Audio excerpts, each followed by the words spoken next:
part of licking your wounds is after a battle, whether you win or whether you lose, is having to deal with some form of grief. In those moments when you have to experience suffering and loss, what do you do? What type of comfort do you seek? Do you turn back to the Lord, or do you lean on your own understanding? Well, why did that young child get killed? Or why did my uncle have to pass away? Or why did I have to go through this form of sorrow? You don't understand the judgment of the Lord. That's why we have those carnal thoughts, those mortal thoughts. Oftentimes, when people experience extreme forms of trauma, the first thing they do is seek comfort. How will we get better as a nation in the midst of repenting if we like to be comfortable?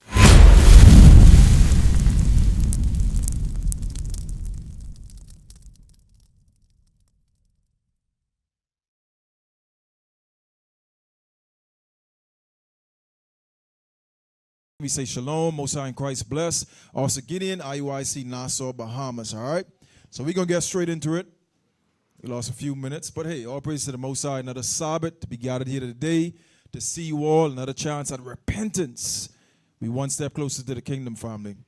So put the thumbnail back up on the screen. See what today's topic is. Today's topic is licking my wounds. Licking my wounds. Wonder what the topic about. I don't know. We gonna see. We gonna see. So, I'll give you a little nugget. The class is geared towards those that had either suffer loss, grief, going through difficult times, loss of children, spouse, loved ones, physical sickness, or even depression. All right? So, some of the brothers, sisters down here from the islands, they might have an idea of what licking your wounds mean. It's an old saying in the islands, right? But put up the first photo. Let's get into it. Let's get into the definition of it. The first photo. Yep, there we go.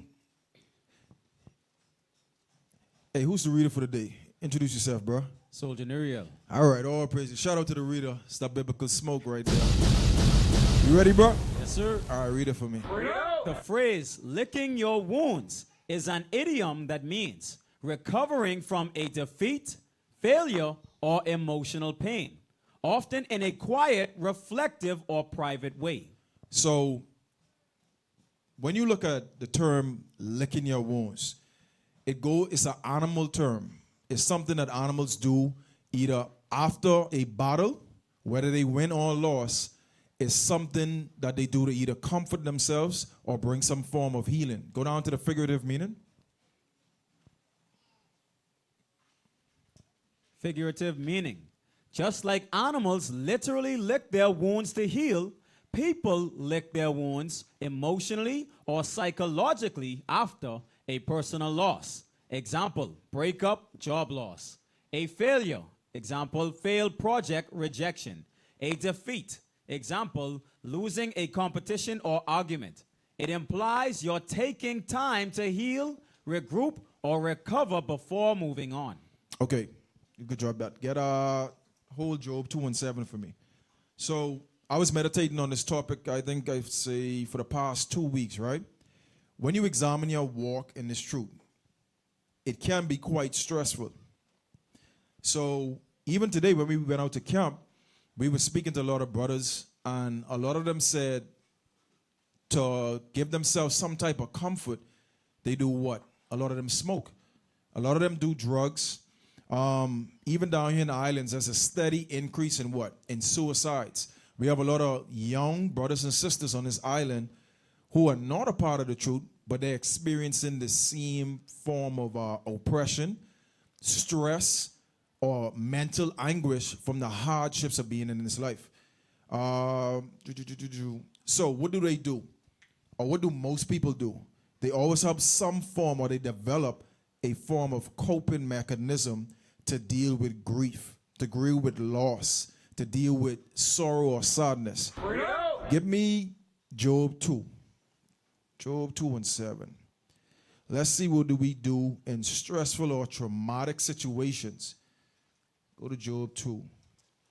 The book of Job, chapter 2, verse 7. Come on. So Satan went forth from the presence of the Lord and smote Job with sore boils from the sole of his head, from the sole of his foot, unto his crown. Jump up to, start at verse 6. Verse 6. And the Lord said unto Satan, Behold, he is in thine hand, but save his life. So a lot of us learn in the Christian church that it's always Satan. Every time something bad happens to you, everybody always puts the blame on Satan. And that's because under Christianity, underneath that umbrella, no matter which religion you was in, they didn't give you the full sense or the full understanding of the God of this Bible. That's right. So in order for Satan to have access to Job, he had to get permission from the Lord. Read verse 6 again. And the Lord said unto Satan, Behold, he is in thine hand, but save his life. Meaning you cannot kill him. You cannot physically kill Job. Go ahead. So went Satan forth from the presence of the Lord, and smote Job with sore boils, from the sole of his foot unto his crown. So one of the first things I touched on was the different type of loss you could experience. So here you reading where Satan plagued Job's flesh with what? Sickness, with disease. A lot of us during our walk in this truth, we're going to experience many different things.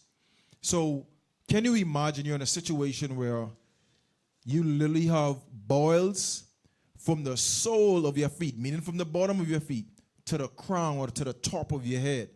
That means it's everywhere all over your body, physically where everybody could see it. Read on. And he took him a potsherd to scrape himself withal, and he sat down among the ashes. This, when you read, he sat down among the ashes and scraped himself.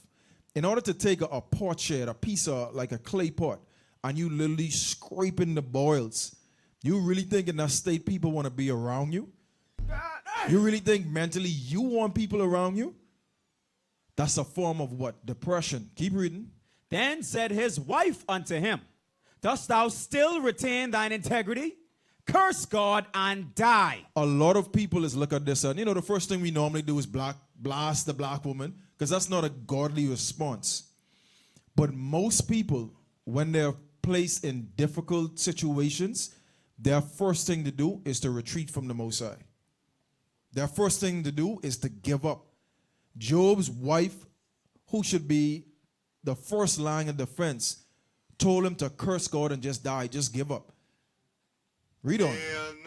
But he said unto her, Thou speakest as one of the foolish women speaketh. What? Shall we receive good at the hand of God, and shall we not receive evil? In order for Job to make a statement like this, he had to understand something. Read the piece again. But he said unto her, Thou speakest as one of the foolish women speaketh. What? Shall we receive good at the hand of God, and shall we not receive evil? What Job is saying is, it's the Most High God that brings good and evil. A lot of people in the Christian church, they can't accept what the prophet Job just said there. Shall we just receive the good from the Most High and not the evil? How many of us been inside the truth 1, 2, 3, 4, 5, 7, 8, 9, 10 years? You forgot all the evil you did in the world? Now when you come inside the truth, all you want is good? Did you ever get the just reward for the evil that you did prior to you converting into this truth? Did the Lord really judge you based off what your iniquity deserved? Because if that was the case, many of us would have been dead. As a matter of fact, all of us would have been dead, because all of us did things worthy of death. So when the judgment come to you in measure, you can't turn your back to the Lord, or like Job's wife say, be willing to curse him and just die. Jump to verse. Yeah, read verse 11. Read on. In all this did not Job sin with his lips. Uh-huh. Now when Job's 3 friends heard of all this evil that was come upon him, they came every one from his own place. Eliphaz the Temanite, and Bildad the Shuhite, and Zophar the Naamathite. For they had made an appointment together to come to mourn with him and to comfort him. And when they Okay, left, that was the point right there. Job's friends understood that he was in a state of grief and he needed comfort. Jump down to verse 13. verse 13, so they sat down with him upon the ground 7 days and 7 nights, and none spake a word unto him, for they saw that his grief, That is what? that his grief was very great.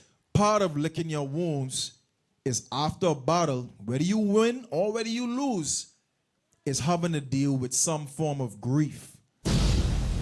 Keep that in mind. We're coming back to that. Jump to chapter 3, read verse 1. Chapter 3 and verse 1. Now, Job's friends came to do what? To comfort him, right? During this time of sickness, this time of Satan plaguing him. Pay attention to Job's words. Read chapter 3, verse 1. Job chapter 3 verse 1. After this opened Job his mouth and cursed his day. Uh-huh. And Job spake and said, let the day perish wherein I was born, and the night in which it was said, there is a man-child conceived. Let that day be darkness. Let not God regard it from above, neither let the light shine upon it. So normally when we go to this precept, it goes to show you that it's a curse to celebrate birthdays. But always remember, when you look at the context of what's happening, this was Job's response to his friends who was trying to comfort him. He said, cursed be the day wherein I was born. Why would that be Job's response to his friends that came there and tried to comfort him during his time of grief?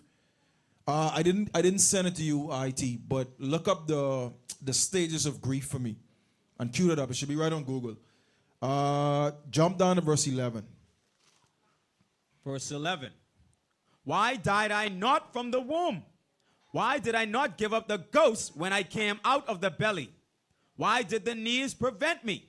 Or why the breasts that I should suck? So, as you meditate on the words of Job, when we find ourselves inside situations where we suffer loss, we suffer some form of grief, some type of hardship, whatever form or state it may be, there's something that happens in your mind where you begin to withdraw yourself and you start to experience some form of either depression or you start to try to comfort yourself. Job is speaking these words from a place of what? Depression. That's why, jump back up to chapter 2, read verse 13 again. Job chapter 2 verse 13. So they sat down with him upon the ground 7 days and 7 nights, and none spake a word unto him, for they saw that his grief was very great. So Job was speaking from a place of what? Of grief. Go back to chapter 3, now read verse 13. Job chapter 3 verse 13. Come on! For now should I have lain still and be quiet. I should have slept. Then had I been at rest. So what's happening right here is in his great trial or grief, Job is doing what? He's seeking what? Rest. That's right. Comfort. He said it would have been better if I had never been born. Then I didn't have to deal with what? This grief, this pain. A lot of brothers and sisters in the body, when you find yourself inside those dark moments, these are the thoughts that you may have. Go to Wisdom of Solomon. Wisdom of Solomon 7. Let's touch on that rest some more. Because rest could also go into what? A state of peace or peace of mind, some form of comfort. That's what happens when we experience severe grief or loss. Wisdom of Solomon, chapter 7, start of verse 1. Wisdom of Solomon, chapter 7, verse 1. I myself also am a mortal man, like to all, and the offspring of him that was first made of the earth. And in my mother's womb was fashioned to be flesh in the time of 10 months, being compacted in blood, of the seed of man, and the pleasure that came with sleep. And the pleasure that what? That came with sleep. This is the same thing that Job was saying. It would have been better if I was never born. It would have been better if I remained at rest. Because with that rest comes a form of what? Read that bottom piece again. And the pleasure that came with sleep. You have to be very mindful, brothers and sisters. And when you're in that dark moment of grief, that you don't allow yourself to give up. You don't allow yourself to curse God, to turn your back on the Most High and say, why? Why am I going through these things? Why is life so hard? Why are my bills so outstanding? Why am I being plagued with death? Some of us are going to lose spouses for this truth, children, family members, all manner of loss.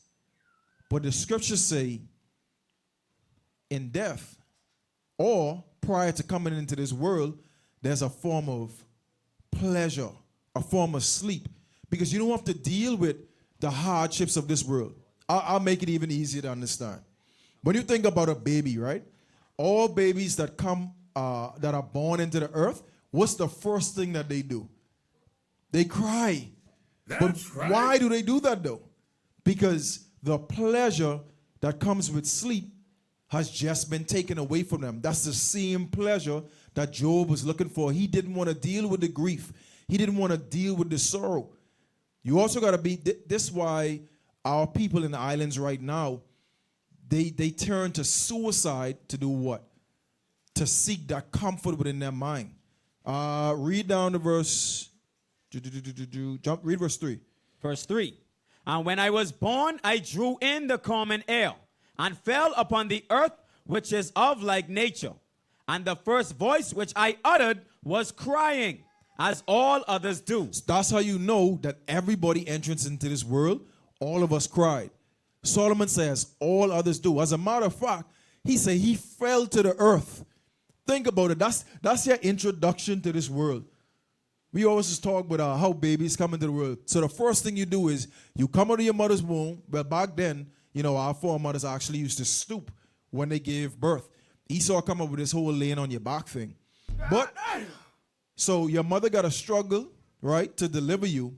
And then as soon as you born, as soon as you come out the womb, what waiting on you? A white doctor with a needle, somebody trying to pinch you. They trying to stick some tubes in your mouth. They trying to stick something, some suction, I forget what you call that thing, in your nose. It's like our introduction into this world is pure grief and anguish. Y'all may not believe what I'm saying. Go to Sirach 40, start at verse 1. So Solomon said, the entrance to this world, all men experience the same thing. Read Sirach 40, verse 1. The book of Sirach, chapter 40, verse 1. Great travail is created for every man, and an heavy yoke is upon the sons of Adam. So the Bible says, great travail, each and every one of us. As we journey in this faith towards the kingdom, there's travail that each and every one of us will have to deal with. We're going to have to bear it. Read on. From the day that they go out of their mother's womb till the day that they return to the mother of all things. Hey, and when you think about that, from the entrance into this world till the day that you die, this world is plagued with sin, with all manner of evil, sorrow. Remember, this is not our rest. This is why Job said what he said when you read chapter 3. Go back there. We coming right back here to Sirach. Go right back there. That's what you got to drive that point home. What does it mean to lick your wounds? Go back to chapter 3. Read verse 11. Job chapter 3, verse 11. Why died I not from the womb? Why did I not give up the ghost when I came out of the belly? Come on. Why did the knees prevent me? Or why the breasts that I should suck? For now should I have lain still and been quiet. I should have slept. Then had I been at rest. Because a lot of us, even in this truth, even after coming into the understanding of Christ, a lot of us think that this life is our rest. This life is full of sorrow, full of suffering. But in those moments when you have to experience suffering and loss, what do? What type of comfort do you seek? Do you turn back to the Lord, or do you lean on your own understanding? Go back to Sirach 40. Read verse 1 more time. Sirach chapter 40 verse 1. Come on. Great travail is created for every man, and an heavy yoke is upon the sons of Adam, from the day that they go out of their mother's womb, till the day that they return to the mother of all things. Meaning the earth, you go back, you die, and then you return to the soil. Read on. Their imagination of things to come and the day of death trouble their thoughts. Do what? Trouble their thoughts. This is how we know that even within our mind, there's a level of stress when you think about the things pertaining to this life. When you wake up, you got to worry about bills. You got to worry about your car. You got to worry about work. You got to worry about, what else? Give me some other things. You got to worry about health. You got to worry about your kids. You got to worry about shelter. Because this life today, this is not our kingdom. That's why it says in Micah, this is not our rest. We're laboring to get to that rest that you hear the prophet Job read about. Read on. Their imagination of things to come and the day of death trouble their heart and cause fear of heart. From him that sitteth on a throne of glory unto him that is humbled in earth and ashes. So it doesn't matter what your status in this life is. Whether you're a ruler, whether you're a governor, or whether you are a humble poor man, the scriptures say both are going to suffer the same mortal thoughts. Both of them are going to have to suffer with the same form of grief. All right? Now, the question is, why does the Lord have it that way? Because remember, in Job, he said, shall we accept the good and not the evil that come from the Lord? So why does the Lord have a design or set up that way? Go to Daniel chapter 11. I'll give you all a simplified answer. Why is this life full of suffering? The answer is really clear, but today we're going to make it plain. Daniel 9, start at verse 11. The book of Daniel chapter 9 verse 11. Yea, all Israel have transgressed thy law. What did Israel do? Have transgressed thy law. The scripture says all Israel, meaning the entire nation, at some point broke the laws of God. Read on. Even by departing, that they might not obey thy voice. Therefore the curse is poured upon us. Therefore the what? The curse is poured upon us. And the oath that is written in the law of Moses, come on, the servant of God, because we have sinned against him. That's the answer, brothers and sisters. It's because we broke the laws of God. And let's see where Daniel is quoting from. Go to Deuteronomy 28. Deuteronomy 28, start at verse 15, and then we're going to jump. Deuteronomy 28, start at verse 15. Deuteronomy chapter 28, verse 15. Let's go. But it shall come to pass, if thou wilt not hearken unto the voice of the Lord thy God, to observe to do all his commandments and his statutes which I command thee this day, that all these curses shall come upon thee and overtake thee. So many of us has heard this verse before. Many of us have went through the curses before. But we don't really take the time to truly meditate when it comes to grief and sorrow, what the Lord is trying to get us to understand. Jump to verse 58. Verse 58. Verse 58. If thou wilt not observe to do all the words of this law that are written in this book, that thou mayest fear this glorious and fearful name, the Lord thy God. Do we understand as a nation that we made a blood covenant with the Lord? Do we truly understand that our forefathers made a blood covenant and told the Lord, everything that you said we will do? The Lord was faithful on that promise. Hold that. That wasn't in my notes. Get that right quick. Exodus 24. You know that one, right? I think it's verse 7. We coming right back here. A lot of us, we love to, as a nation, we love to blame Satan. As a matter of fact, some of us go as far as to blame the Lord. Oh, Lord, why did this happen to me? What are you confused about? You don't understand the Bible? Read Exodus 24. Exodus chapter 24, verse 7. Come on. And he took the blood he took the book of the covenant and read in the audience of the people. And they said, all that the Lord had said will we do and be obedient. Hey, I need you to read that again. And he took the book of the covenant and read in the audience of the people. And they said, all that the Lord had said will we do and be obedient. Part of us being the chosen people is understanding that, like it says in Amos 3, out of everybody on the earth, the Lord, the creator of heaven, said he's only dealing with the nation of Israel. And the nation of Israel made a blood covenant saying every single thing that the Lord say, we are going to be obedient. Read verse 8. Verse 8. And Moses took the blood and sprinkled it on the people and said, behold, the blood of the covenant which the Lord hath made with you concerning all these words. Now, today in 2025, we have the same nation of people who forgot the covenant that they made with the Most High God. Now they're all confused as to why this life is so full of hardships. Why is it so full of sorrow and grief? It's because we made the covenant with the Lord saying we will be obedient, and then we went against that covenant. Go back to Daniel 9. Read verse 11 again. Daniel chapter 9 verse 11. As a matter of fact, start at verse 9. Verse 9.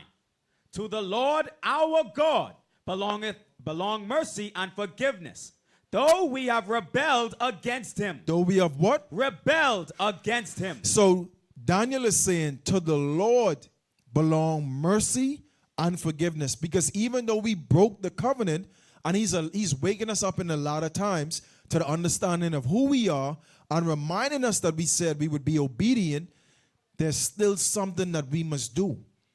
With that mercy, with that forgiveness, there's something that must be done to make things back right with the Lord.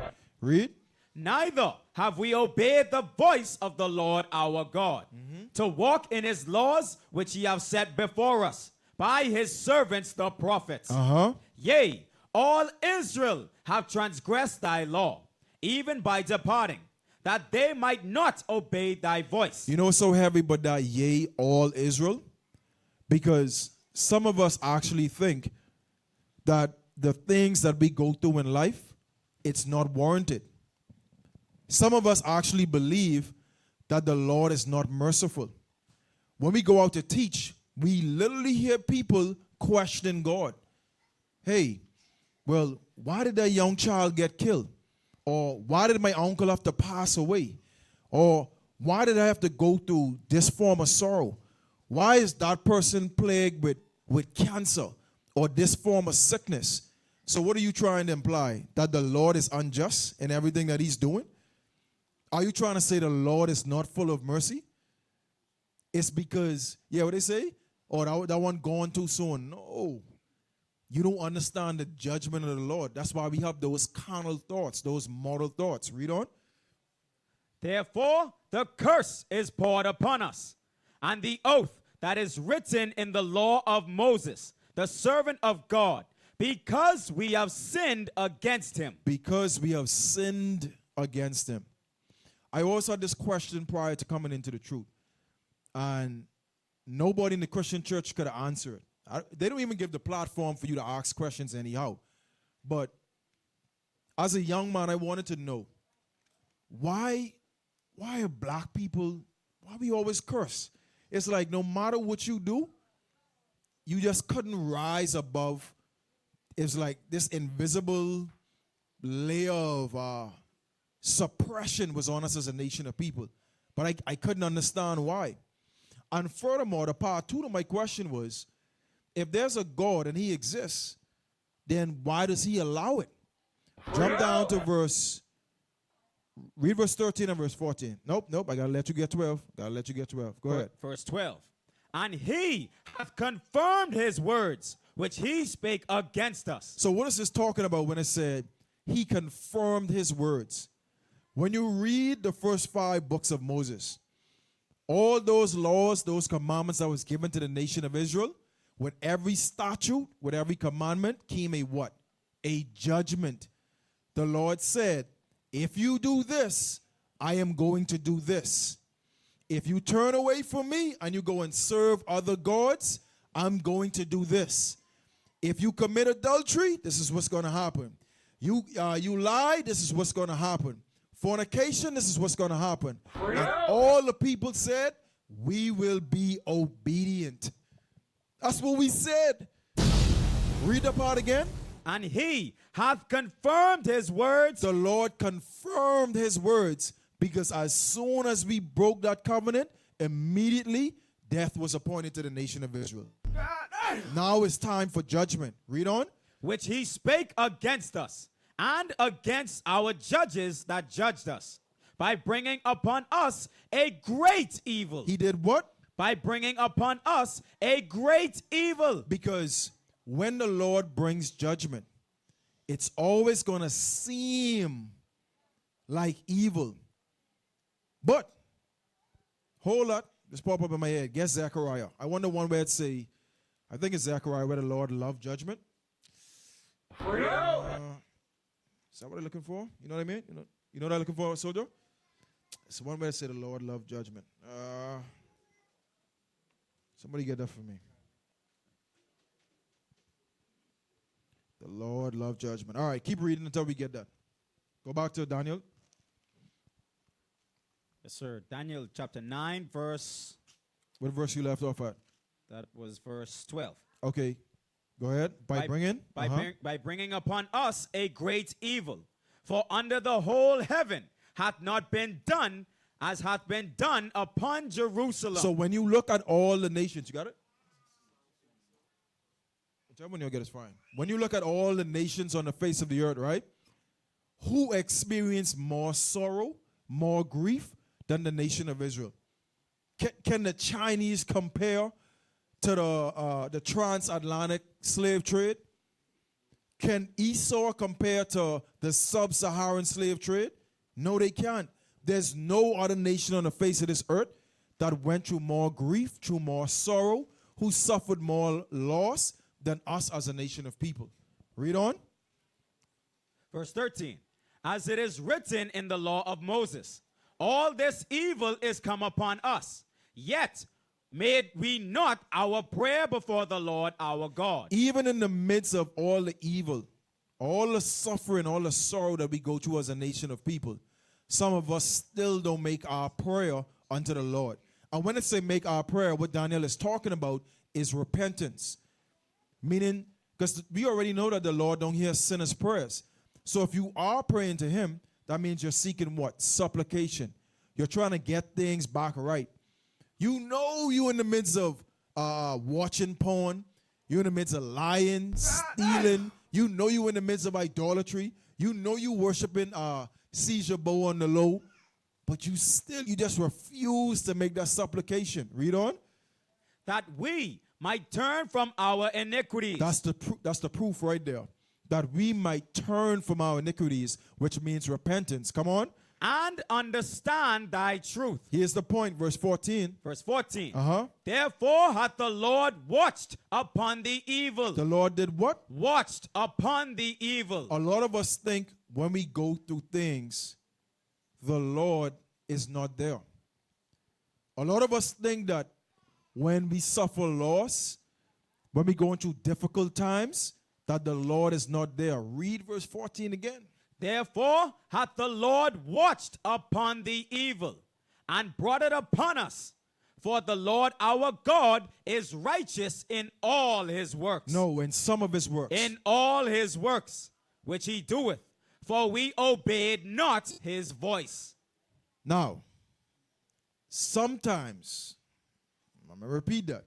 Sometimes the painful things we go through in life could either be a judgment, a trial, or it could be to reveal you to yourself. I repeat that again. Sometimes the painful things that we go through in this life could either be a judgment, a trial, or it's to reveal you to yourself. What do I mean by that? A lot of us think that we're holier than thou. Let me put it like that. A lot of us think that we arrive just because we have on fringes and a board of blue or a hair wrap or because we keep the Sabbath. But a lot of us don't understand that repentance is a process. And to measure your faith, to see where you are with the Lord, you're going to have to go through things. That's why he keeps saying over and over in the scriptures, gold is tried in the fire. Acceptable men in the furnace of what? Of adversity.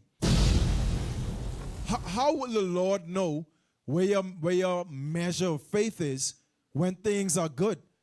Isn't that what Satan was accusing Job of? Go back to Job chapter 2. Let's prove it.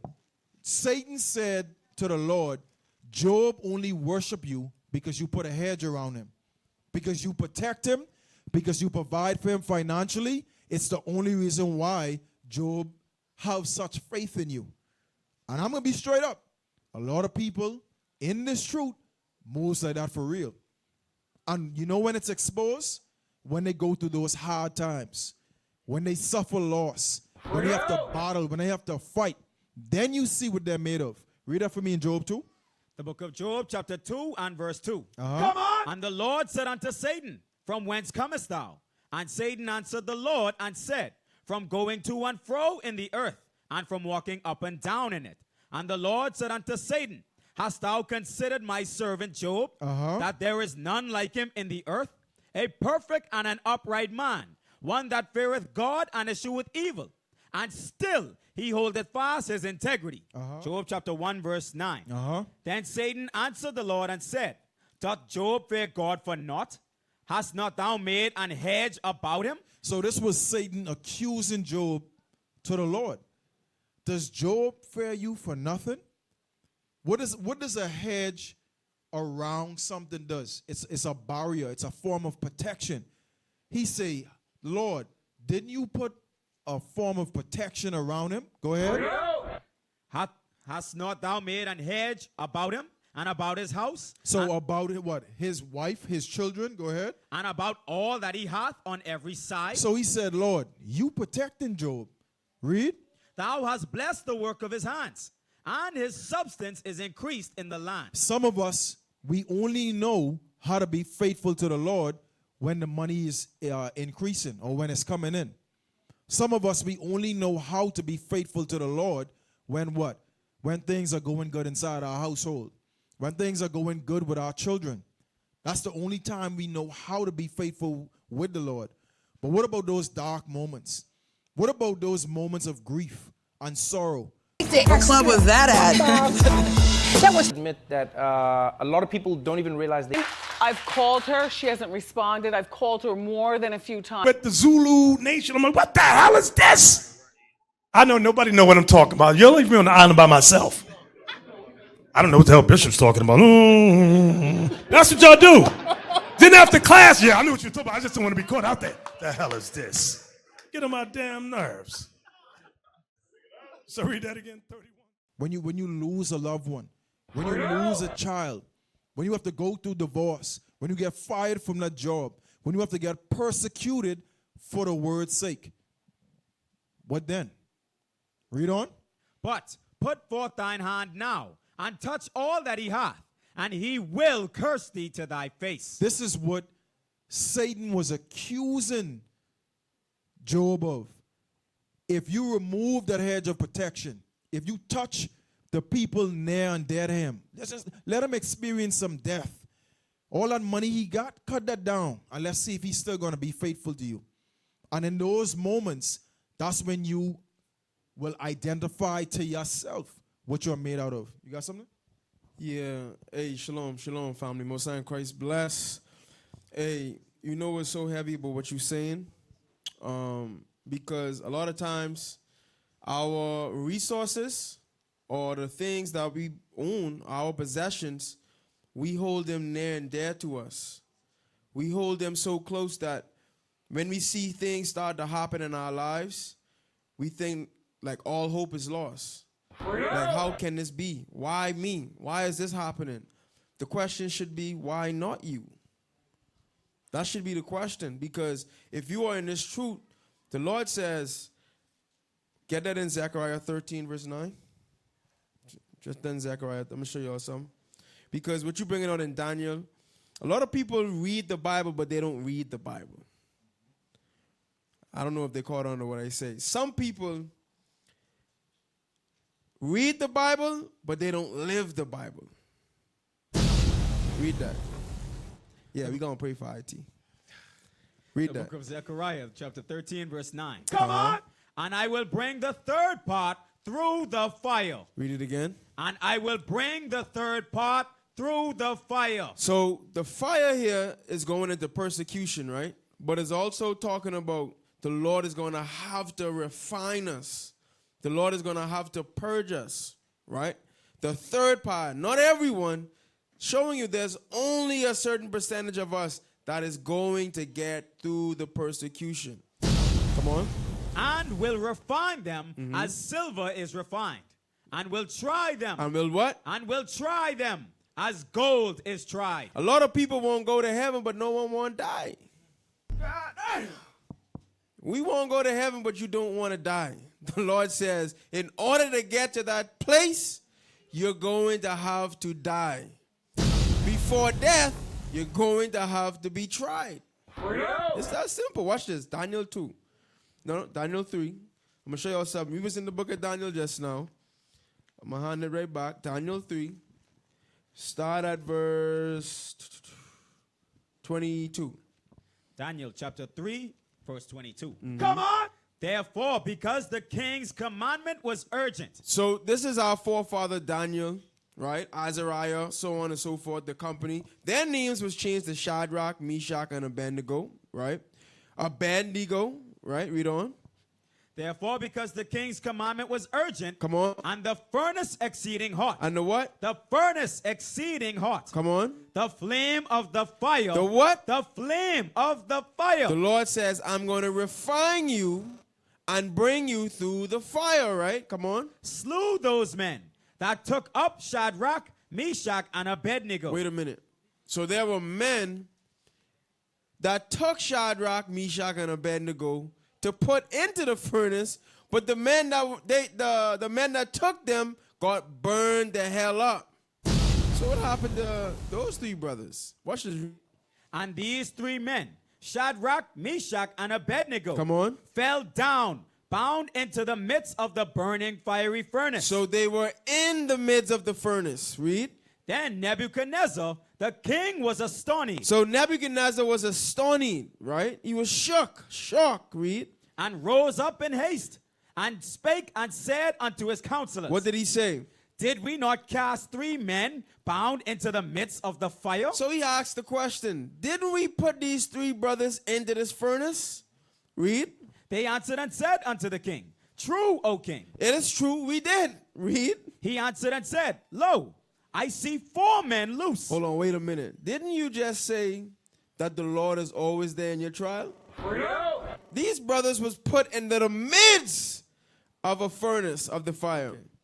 Read that part again. Yes, sir. He answered and said, Lo, I see 4 men loose. So the king said, I see 4 men loose. Read.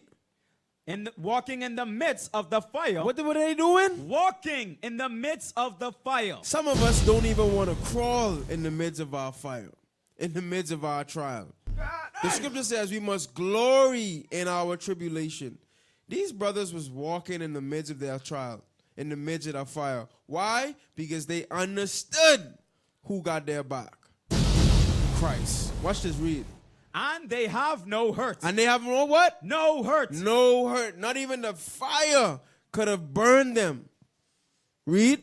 And the form of the fourth is like the Son of God. Like the who? The Son of God. That was Christ. Yeah. Christ was with Daniel, Azariah, and what the third? Hananiah. Christ was with them in the midst, physically, literally, and spiritually. Christ was with those brothers during this trial. Brothers and sisters, he's going to be with you too. You just got to believe that thing. Right? Hey, perfect segue. From there, you with me, bro? Yes, sir. All right, we're going to speed it up. We're getting into the class now. Well, the bus do that, Bishop. Y'all stop. Give me Isaiah 45. Isaiah 45, start at verse Start at verse 4. The book of Isaiah, chapter 45, verse 4. Because what you said just now, officer, a lot of men, brothers and sisters, they don't fully process what the Bible is saying. Like you read it, but because of a small measure of faith that you have, which is why all of us need to increase our faith, you're not able to fully digest some of the things that you're reading. Start at verse 4. Verse 4. For Jacob, my servant's sake, and Israel, mine elect, I have even called thee by thy name. I have surnamed thee, though thou hast not known me. So the context here is the nation of Israel, right? Read on. I am the Lord, and there is none else. There is no God besides me. I girded thee, though thou hast not known me. A minute.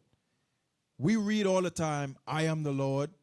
I am the Lord, your God. I am God. The Lord is saying here, I am the Lord, and there is none else. There is no God beside me. Right? Pull up the definition of God. What does it mean to lick your wounds? Curious. I'm very curious. We're going to get it in the end. Give me that definition of God. The definition of God. Give me definition A. Definition A. The being perfect in power. Say that again. The being perfect in power, wisdom, and goodness. So the definition of the word God is the being perfect in power, brothers and sisters.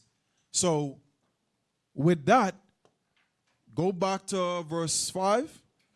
Isaiah chapter 45, verse 5. I am the Lord, and there is none else. There is no God besides me. So when you read, I am the Lord, and there is none else, what is he saying? Because by definition, the being perfect in power, right? Read that one more time. I am the Lord, and there is none else. There is no God besides me. So if he is the power, if he is the being perfect in power, is there something that can oppose him? Is there any other force in this universe that could oppose the being that is perfect in power? No, right? If you understand that, then why do you blame everything on Satan? If you understand that, why every time you go through a trial, you suffer loss, you can't comprehend in your mind that maybe this is something of the Lord? As a matter of fact, it shouldn't even be a maybe. Finish read verse 5. I girded thee, though thou hast not known me, that they may know from the rising of the sun and from the west. So the sun which rises in the east to the west, go ahead. That there is none besides me. I am the Lord, and there is none else. So he repeats himself twice. In case you didn't understand that, read verse 7. I form the light and create darkness. I make peace and create evil. And create what? Evil. Read. I, the Lord, do all these things. So, brothers and sisters, if you truly understand what you just read or what you just heard, when you go through tribulations, when you go through trials, when you suffer things, when you have difficult moments, shouldn't you understand that everything is of the Lord? Shouldn't you be able to comprehend that you should rejoice in the good and in the evil? That's what Job was telling his wife when you read chapter 2. Should we receive the good at the hand of the Lord and not the evil? When you have those dark moments, when you suffer loss, when you have very great grief, should you not still rejoice in the Lord as if things was good? Hey, read verse 7 one more time. Verse 7. I form the light and create darkness. I make peace and create evil. I, the Lord, do all these things. You know why it's hard for some of us to acknowledge that everything we go through is the Lord? It's because oftentimes when people experience extreme forms of trauma, the first thing they do is seek comfort. We don't glory in tribulation as a nation of people. The first thing we do is run to something that's going to make us feel comfortable. But how will you get better as a person? How will we get better as a nation in the midst of repenting if we like to be comfortable? You spot on. A lot of times, I got it right here. A lot of time, those forms of comfort is what? Family, sleep, alcohol, junk food, music, fornication, or any form of pleasure. See, y'all didn't look at the comfort like that. I'm telling you, black people, if you sit back and study us as a nation, whenever hard times come, we always run back to the things that brings us comfort. You gonna say something, sir? But officer, I thought the comfort's supposed to be the scripts. That's what it's supposed to be. But it ain't? But not for everybody. Okay. Hey, let me see. I might be out of sequence. Give me the first video. Give me video 1 with the animals. I might be out of sequence, but it's all right. What do I mean when I say we like to run for comfort? Remember, the topic still is licking your wounds. You got it? If you've ever lost a fight, physical or verbal, once your opponent wasn't looking, you might have retreated to your corner to lick your wounds. Not literally, of course, that's just an expression. Unless, of course, you're a dog or a cat or a small rodent, a horse, or a non-human primate. For all of these animals and a few others, literal wound licking is an instinctive response they're born with. When they get hurt, they lick the injury. But vets put cones, sometimes called Elizabethan collars or the cone of shame, on dogs and cats to prevent them from doing exactly that. So does it mean that it's bad for animals to lick their wounds? And if it was, why would they do it? Well, saliva isn't the most sterile substance on the planet, but unless they have access to vet care, it's not like they have a bunch of options. Those wild animals and stray cats and dogs are just making the best of a bad situation. Wound licking does have some benefits, though. It turns out that the oral mucosa, the mucous membrane that lines the inside of the mouth in humans and animals, typically heals faster than skin. The wound healing properties of saliva have a lot to do with that. For example, spit has a protein called tissue factor, which helps with the blood clotting process. The blood turns from a liquid to a gel, forming a protective covering or scab over an injury, effectively stopping the bleeding. Saliva also has antibacterial properties, specifically the enzyme lysozyme. Lysozyme attacks the cell membranes of certain kinds of bacteria, which kills them. Pause it. He talking kind of fast. Pull it back like 30 seconds. Go back. A little more. I just got to slow it down so y'all don't miss the point. All right, start right there. I'll just pause it when the time comes. Go ahead. To prevent them from doing exactly that. So does it mean that it's bad for animals to lick their wounds? And if it was, why would they do it? Well, saliva isn't the most sterile substance on the planet, but unless they have access to vet care, it's not like they have a bunch of options. Stop. Those wild animals. Go to Job chapter 12, verse 7. I'm going to show you all where that, because it's a saying in the island. This is an idiom, right? I'm going to help you all understand what it means to lick your wound. Go to Job chapter 12, verse 7. And then I want Wisdom of Solomon 7 and 17. The book of Job, chapter 12, verse 7. But ask now the beasts, and they shall teach thee, and the fowls of the air, and they shall tell thee. Go ahead. Or speak to the earth, and it shall teach thee, and the fishes of the sea shall declare unto thee. When you study animals, there's always something or the characteristics of them that you could glean from. Like, for example, when you read Proverbs 6, it tells you to go to the ant and study her ways, right? So the Lord is saying, an ant, let's just get it. Let me come right back here. Go to Proverbs 6, start at verse 6, I think. Help you understand what Job is saying. Proverbs chapter 6, verse 6. Go to the ant, thou sluggard. Consider her ways and be wise. Verse 7. Which having no guide, overseer, or ruler. So the ant, which seemed to be less significant in comparison to humans, even they understand how to do what? How to work together. how to prepare their food ahead in seasons. They don't purchase property. Yet I don't know if you all have ever seen how wide an ant colony expands underground. You might see the little hill on the soil, but the things that they are capable of doing, it's like you will be amazed at how they operate as a team and as individuals to get things done. But yet us as a nation of people, we can't process that. Read on, read the next verse. Provideth her meat in the summer, and gathereth her food in the harvest. All right, you could drop that, go back to Job. It's just a quick example. Read verse 7 again. Job chapter 12, verse 7. But ask now the beasts, and they shall teach thee, and the fowls of the air, and they shall tell thee. So there's certain wisdom that you can get, from examining the animals, right? So when you listen to the video, the brother's going to say something heavy in terms of why wild animals lick their wounds. Just go back and just play it from the beginning. That's what make sure everybody catch the point.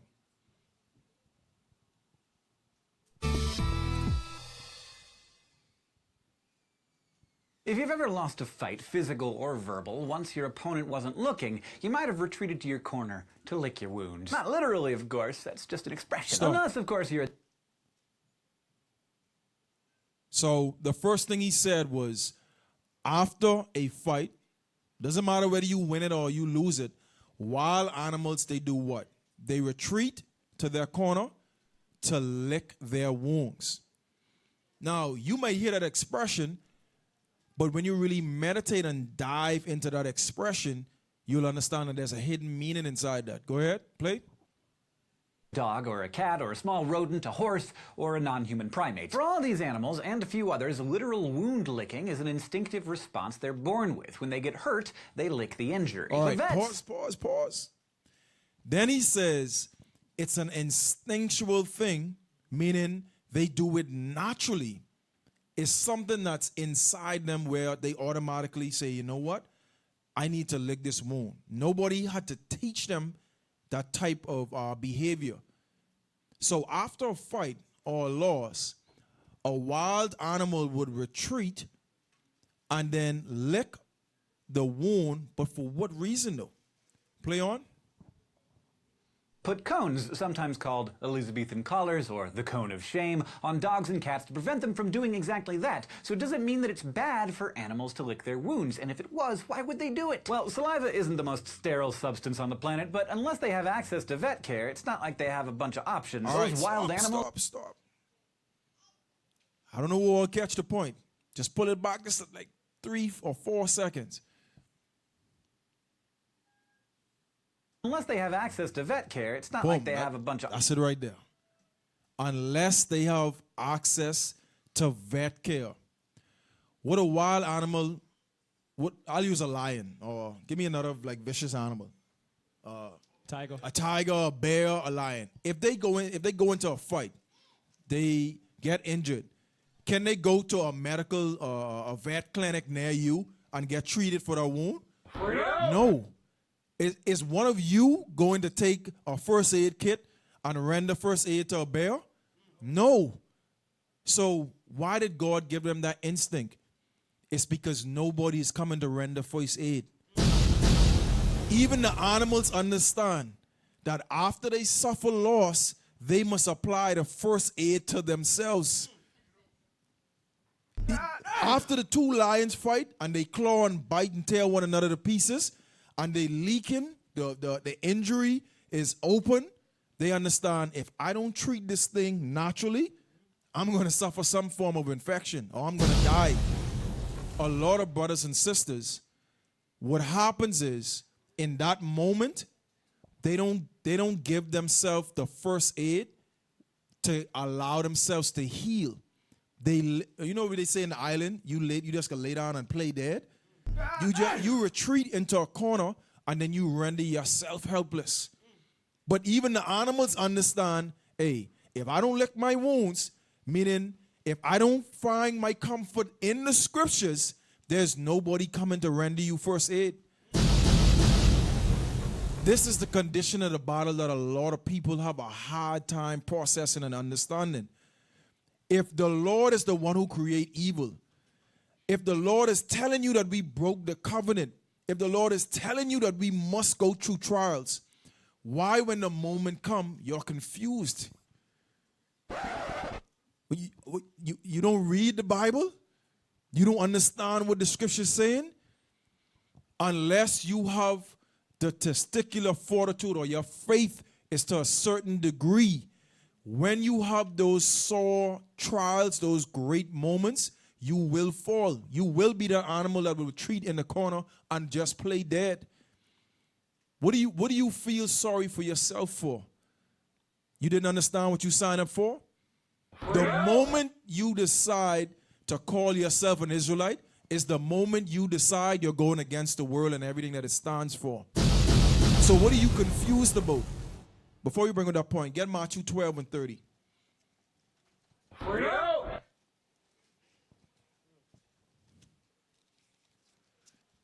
Matthew 12 and 30.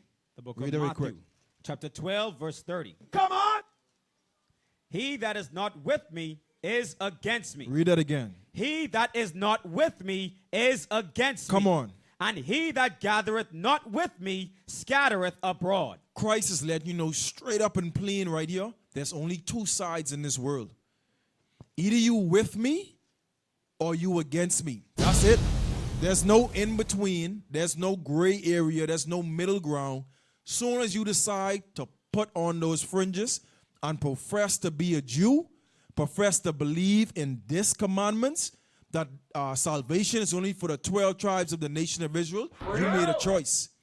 You made a decision that you're going to see this journey to until the end. So when you get a little wound here and there, when you get in a battle, when you have to suffer loss, you have to be able to find comfort in the scriptures and keep moving forward. Come You on. want to say something, officer? Hey, you know what's so crazy about that? You can turn this up. Mic 4. That's a child's mentality. You ever took the toy from the child, or you gave the child a lesson and told the child, no, you can't have this? So the child then goes into the room, throws a temper tantrum, don't want anyone to talk to them or whatever, right? But then they expect the mother to do what, or the father to do what? Come and cuddle them, come and comfort them. But watch what the scripture says, Sirach 2. Because if in this truth we're supposed to be grown, we're supposed to be men, we're supposed to be women, we should have the understanding that no one is coming to put a band-aid on you. No one is coming, and when I say that, not in the sense of exhortation or helping someone out or whatever, but as you was bringing out, we gonna go through things, and not every time someone is gonna be there in that moment to bring you back up. You gotta build yourself up on your most holy faith to understand that if it's not me doing it, then who's gonna do it? Right? Watch this. Sirach 2 verse 12. The book of Sirach, chapter 2, verse 12. Let's go. Woe be to fearful hearts. Woe, destruction to fearful hearts. Because when you go through something and you lost something, now you begin to become fearful. You don't want to take that step to overcome, right? Read. And faint hands. And what? And faint hands. You don't want to use your own hands to build you up. You have a wound on your hand, but you don't want to use your own hands to build yourself up. Read. And the sinner that goeth 2 ways. That says something just now. Watch this. Read verse 13. Woe unto him that is faint-hearted. Because you are faint-hearted. Read. For he believeth not. For he what? Believeth not. Read. Therefore shall he not Read be. it again. Read it again. Come on. Therefore shall he not be defended. Hold on. Wait a minute. I feel like they ain't turned the mic up. I don't know. Check, check. Mic, check. 1, 2.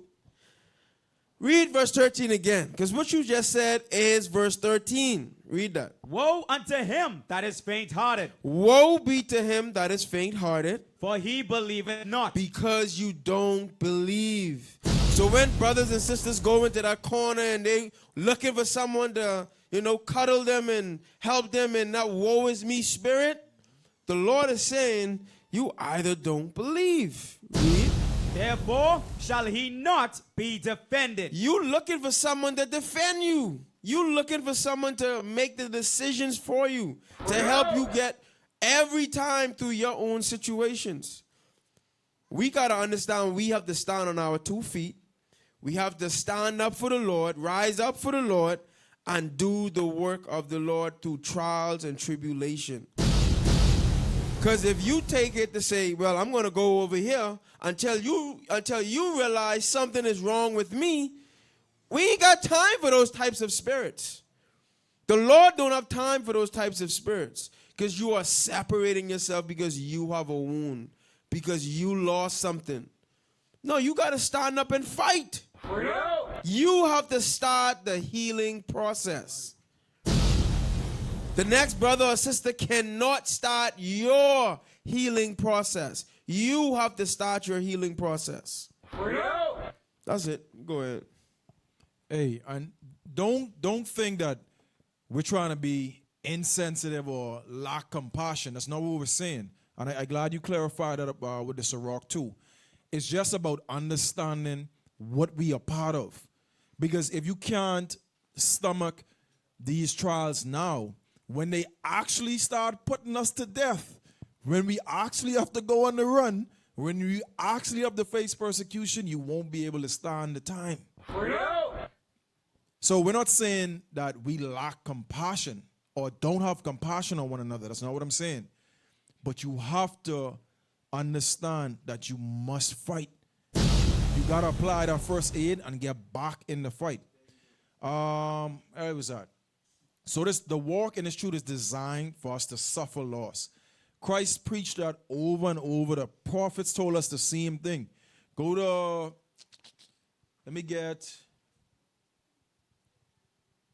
get Kung Fu Guy. Get Bruce Lee. Let me get the next video. So this truth is designed for us to suffer loss, right? Because where you are headed, you must be able to sacrifice. I don't know if everybody can receive what I just said. We are a nation of people that's on a journey. We're headed somewhere. We were called out of the world. And while we're on that journey, there's things that's in you that must be sacrificed. And the only way that's going to happen is when you go through those moments. Play the next video. You want to learn the way to win. Start it over. I feel like you missed. Okay. Like everyone else. Right. You want to learn the way to win, but never to accept the way to lose. To accept defeat. To learn to die is to be liberated from it. So when tomorrow comes, you must free your ambitious mind and learn the art of dying. Like everyone else. All right, pause it. So this was a short clip. Everybody know Bruce Lee. And the thing that he said in this clip is what stood out to me. Everybody wants to win. Everybody, they want to win. They want to gain. They want the feeling of succeeding in something. But nobody ever wants to accept defeat or loss. But if you don't know what it is to lose, can you really stand and say you truly believe in the Lord? Did not Christ suffer loss? Was he not sacrificed for a nation of people that hated him? Nobody wants to sacrifice anything. Nobody wants to lose. Everybody just wants to win. But you don't understand that in this truth, you must suffer loss. It's inevitable. Maybe they think I'm making this up, officer. Go to Matthew 19 and 29. Maybe they're just making this stuff up. Come on! The book of Matthew, chapter 19, verse 29. And everyone that hath forsaken houses or brethren, or sisters, or father, or mother, or wife, or children, or lands, for my name's sake, shall receive 100-fold, and shall inherit everlasting life. So wait a minute. Why would Christ make a statement like this? Everyone that had forsaken, to forsake is to give up. Hey, pull up the definition of forsake. I wasn't in my notes. 20 minutes. All right. To forsake is to do what? You have to suffer that thing. You have to suffer loss or to give up. You can't hold on to the things of this world. You will at some point in time, brothers and sisters, you will have to suffer loss. This is just the condition in the bottle. You got it? Let me know if you got it, IT. Okay. Go ahead. The definition of forsake: abandon or leave. Say it again. Abandon or leave. Damn. Give me some synonyms. Synonyms: desert, leave, quit, leave behind, leave high and dry, cast aside, give up, reject, disown. All right. So to depart from, to abandon, to leave behind. Well, betray? No. Damn, what's going on? I need glasses on it. Okay. All right, I see it now. Damn, I don't know, bro. All right, so to betray. Nah, but betrayal in a good sense. I get what this definition trying to say. But I like words right there like abandon, to throw over, to cast aside, to leave behind. That means something got to be what? Sacrificed. It's the reality of the situation. You got to give up that friend, bro. Some of you may have to give up spouses. Some of you may have to give up children, land, houses. Read it again. Sir, Matthew chapter 19, verse 29. And everyone that hath forsaken houses, or brethren, or sisters, or father, or mother, or wife, or children, or lands, for my name's sake, shall receive 100-fold. Christ said, you shall, not maybe, you shall receive 100-fold. So don't mind the loss that you suffered. Don't mind the things that seem grievous. Christ said, you will receive 100-fold. Times that by 100, and then some. That's what you're going to get. And maybe Matthew 19 and 29 is not clear enough. Go to Luke 14 and 26. Says the same thing in a different way. Luke 14. Luke chapter 14, verse 26. If any man come to me and hate not his father. And do what? Hate not his father. So wait a minute. When you read Exodus 20, it says, honor thy father and thy mother, which goes into what? Respecting them. And that was from the beginning. So why would Christ say here, if any man come to me and hate not his father? Is there a contradiction here in the Bible? No. He's saying when it comes to the kingdom of heaven, when it comes to the Most High God, when it comes to Christ, who actually laid down his life for you, everything else in comparison, you should be willing to hate it. You must be willing to sacrifice it, to put it aside, to cast it off, to give it up. Read that again. If any man come to me and hate not his father and mother and wife and children and brethren and sisters, yea, and his own life also. His own life. Some of you don't want to suffer the loss of letting that worldly status go. So wait a minute. Some of you are still stuck in your mind thinking you the old man even when you inside the truth. Some of you don't want to let it go. You want to hold on to that false preeminence from when you was in the world. Brothers and sisters, you want to hold on to that status. You don't want to learn the art of dying. You don't want that portion of you to be killed. You know why? Because it always brought you some comfort. You always found some type of solace in the old man. You were somebody as the old man. Now you come inside the truth. You don't want to hate your own life. You got to let it go. Because you can't get into the kingdom holding on to the old man or the old woman. Corinthians say the mortal must put off corruption. You got to be willing to suffer that loss. Address that wound, lick that, and keep moving, because that one over. And if you try to hold on to it, you will not inherit the kingdom of God. That's Read that verse again.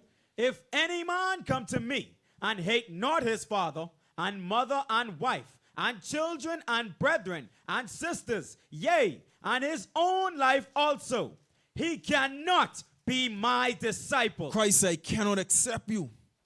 Because why? At some point, you're going to be willing to compromise for one of these things that's listed here.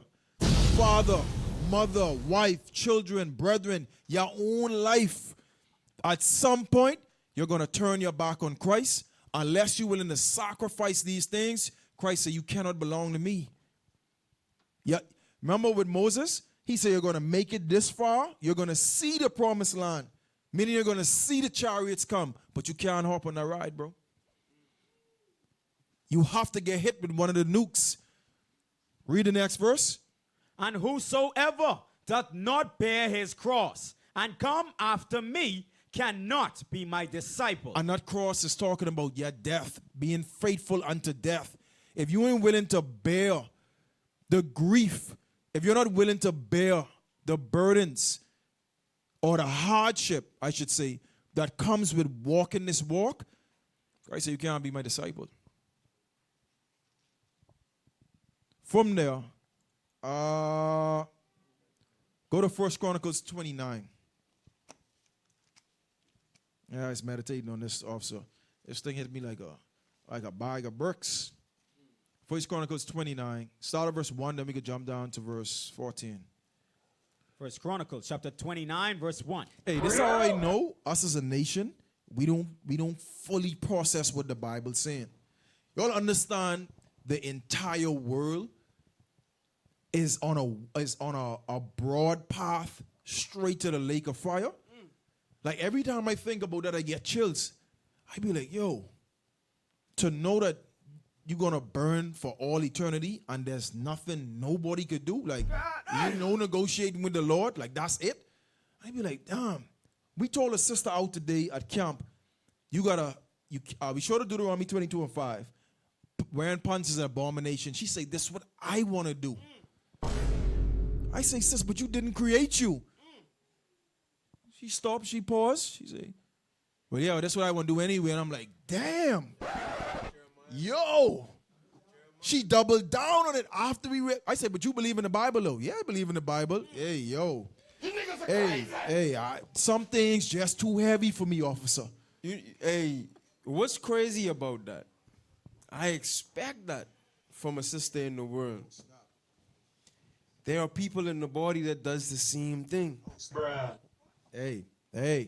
I expect that from persons in the world. There are spirit. I'm telling you, body is physically present, but mentally their mind is still attached to the world. That's what Christ was saying. They don't hate their own life. Hey, bring it out. Hey, go to 1 Chronicles 29, start at verse 1. Let me show you something. How much time I got? All right, let's go. 1 Chronicles chapter 29, verse 1. Come on! Furthermore, David the king said unto all the congregation, Solomon my son, whom alone God hath chosen, is yet young and tender, and the work is great. For the place is not for man. The palace. Oh, sorry. The palace is not for man, but for the Lord God. So David had the blueprint to create the temple, right? But the temple wasn't built during David's time. It was built during Solomon's time, right? But David started what? The work.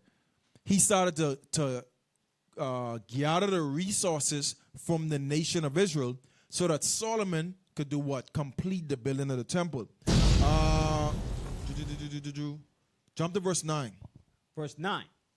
Then the people rejoiced, for that they offered willingly, because with perfect heart they offered willingly to the Lord. And David the king also rejoiced with great joy. So when you read the entire chapter, when you read the history, the people were bringing all the resources, gold, silver, choice stone. They brought wood. They willingly gave for the building of the temple. Jump to verse 14. Verse 14. But who am I, And what is my people that we should be able to offer so willingly after this sort? So David said, who am I and my people that we could, because when you read the history, they gave so much that it was more than what was needed to build the temple. Israel had one, when we have one common goal, nothing could stop us. When we move in righteousness, there's no force on this earth that could stop the nation of Israel. They were able to gather more than enough to build the Lord's temple. David, and it moved David. He said, yo, who am I and my people that we are able to offer so willingly? Read on. For all things come of thee, and of thine own have we given thee. All things come from the Lord. Every single thing you could think of on this earth come from the Lord. The good, the evil, riches, blessings, curses. It doesn't matter what you go through. Some of y'all still think that the spouse y'all got belongs to you. Some of y'all still believe that the house you got was actually your doing. Some of y'all believe that the kids you have, that they actually yours. My question to you then is, well, how did you create that spirit? Wait a minute. If you understand the scriptures, then you understand my question. Tell me, how was that spirit fashioned? How did you do it? How did you place that spirit in the womb? How did you develop that spirit earthly body? You didn't do that. The Lord gave man and woman, husband and wife, the ability to bring forth life. They're the vessel that brings in the spirit into this world, but you didn't even create yourself. How you create another spirit? You honestly think that was you? Hey. Yeah, that's the saying. I brought you in this world, I take you out. How you did that? Boy, no way, boy. How you do? Hey, women, mothers in the island, that's their number one saying when the child ain't listening. I brought you in this world, now I'll take you out. Hey, I ain't scriptural in no way. You know what I mean? I understand what you're trying to say, but that ain't really according to the Bible. Just in case what David is saying here. Now, jump to verse 12. Verse 12. Because we're still talking about the riches and the resources that they brought for the temple, right? Read verse 12. Both riches and honor come of thee, and thou reignest over all. And in thine hand is power and might.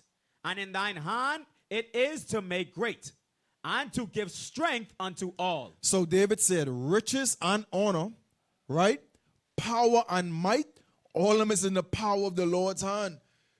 You think Donald Trump, Macron, Bibi, Netanyahu, you all honestly think that everything they doing in the earth is by their own volition?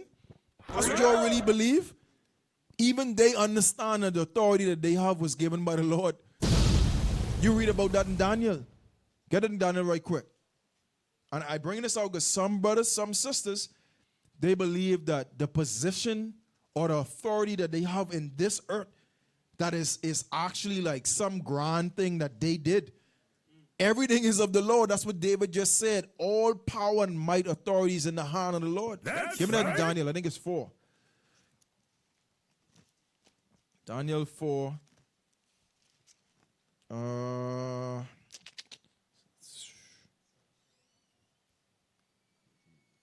Or is it 5? Daniel 5 and 31? No. Yeah, the Lord ruled in the kingdom of men. He gave it to who he ever. It's 4, right? Yeah, 4:17. There you go. I was looking at 31.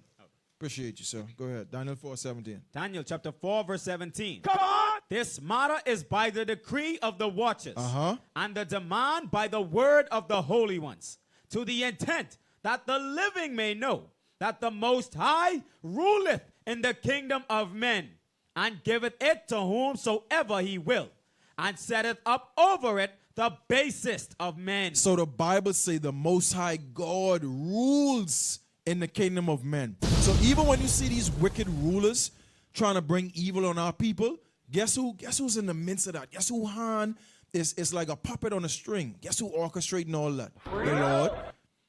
When you see things happen to you, both good and evil, guess who hand is in the midst of that? the Lord. That's right. It's just in a moment, you allow emotions to take hold of you, and then you can't see clearly anymore.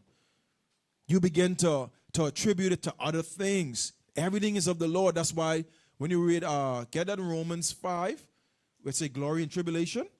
That's Romans 5? Yes, sir. Get that in Romans 5. That's why Paul said this.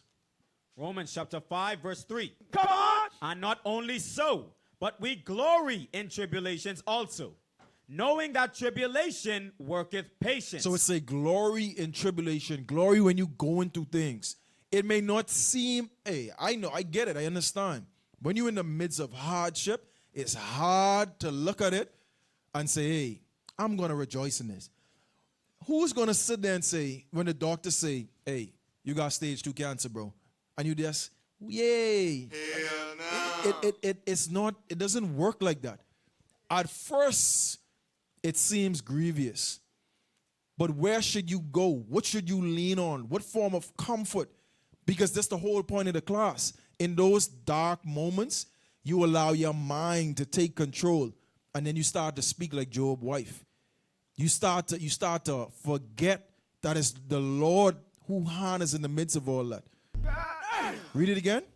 And not only so, but we glory in tribulations also, knowing that tribulation worketh patience. So, knowing that in the midst of that tribulation, maybe the Lord trying to show his power through you.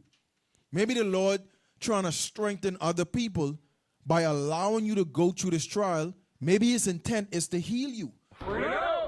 Or maybe you jacked up your body so much prior to coming into the truth, you wasn't obeying no dietary law. You was eating pork, shrimp, crab, lobster, snake, bat, rat, and cat.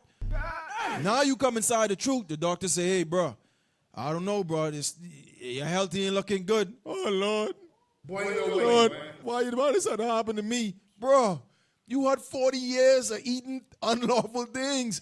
Your body can't take it no more. And I know, it sounds like, it sounds unfathomable, but we don't understand. Hey, give me that in Isaiah 55 and 8.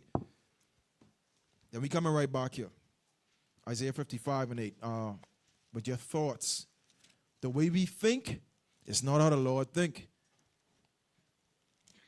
Isaiah chapter 55, verse 8. For my thoughts are not your thoughts, neither are your ways my ways, saith the Lord. A lot of times we try to comprehend and understand the Lord from a moral perspective. Either you're going to have faith and believe in what's written, or you're going to lean on your own understanding and try to handle the situation from your level of understanding. There's some things in the scriptures, there's some things only the knowledge of the Lord, if he give that understanding to you, then you'll be able to comprehend it. That's why we got to rejoice in all things, no matter how tough the fight look, no matter how bad your wound or your injury is, you got to address that. You got to apply that first aid. You got to keep moving forward. That's why Bishop them always to say, never give up and never what? Never give in. No matter how hard it is, lean on the scriptures.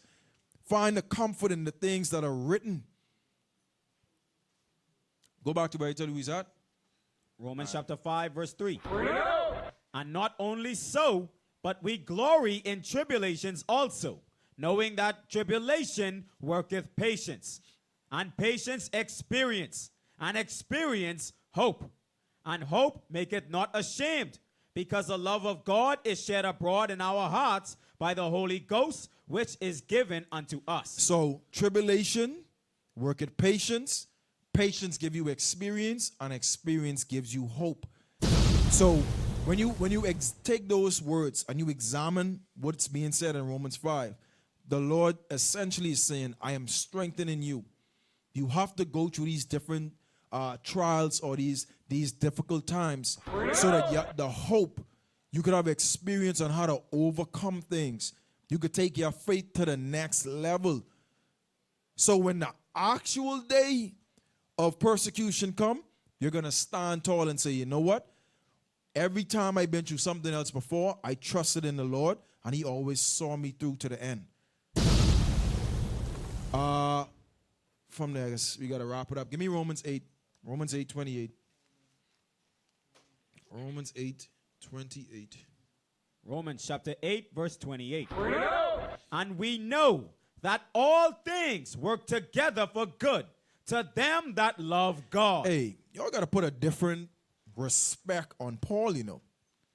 For him to be able to say this, and we know that all things work together for good. This the man that they was trying to kill him. They stoned him, shipwreck.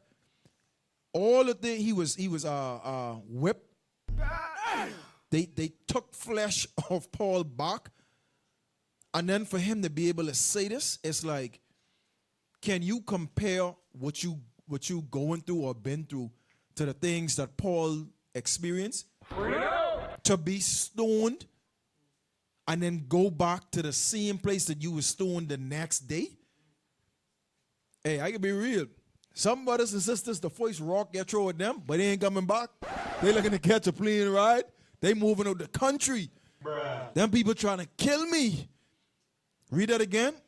And we know that all things work together for good to them that love God, to them who are the called according to his purpose. So with that, Israel, that's my time.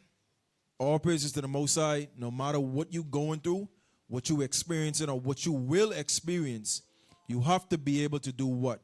Address that wound and keep moving forward. Put the thumbnail back up. I pray, brothers and sisters, you were edified. You got something from the class. Learn to take the punches and just keep moving forward. All right? With that, say shalom.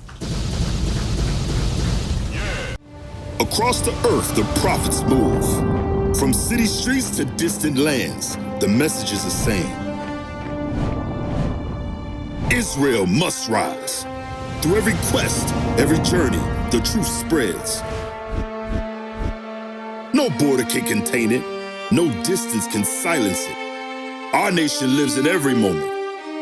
In joy, we celebrate marriages. In sorrow, we honor our dead. On the Sabbath, we gather as one. Families rejoicing together, bound by the commandments of God. Yet are we tried.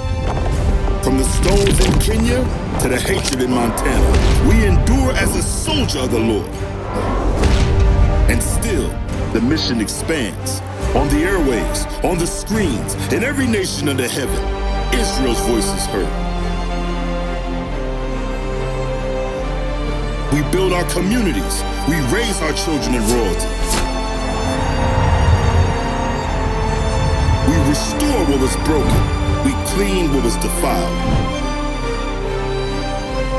We show the world who we are.